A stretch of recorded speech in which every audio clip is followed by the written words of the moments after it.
Hello everyone, welcome to this video. In this video we are going to show you that how can you join a test meeting in Zoom. So Zoom provides us a feature through which we can create and join a test meeting, and then we can test all the devices like microphone, speakers, camera, etc. beforehand, and save the embarrassment of any of the devices not configuring properly while we are in an actual call or an actual meeting. So for this purpose, first of all, what we need to do is go to the official website of Zoom. So open up your favorite browser and just type in zoom.us.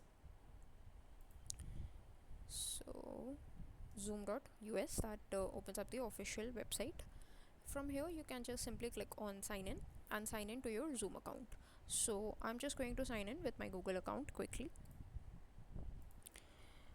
Alright, so now I'm signed in to my Zoom account. Here you can see that's my profile.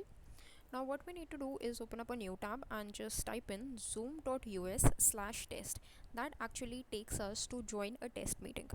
Now here you can see that Zoom recommends us to use this test meeting. So it tells us to test your internet connection by joining a test meeting, and we can also check our devices beforehand. So let's just click on join.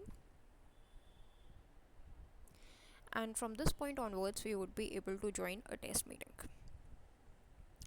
Now in case you do not have your Zoom app already installed, so the download would be started for you, as in my case. But in case you have your Zoom app already there, so you would be able to uh, just click on the meeting, this launch meeting button, and you would be able to join Zoom meeting directly. That's it for this video. Thanks for watching.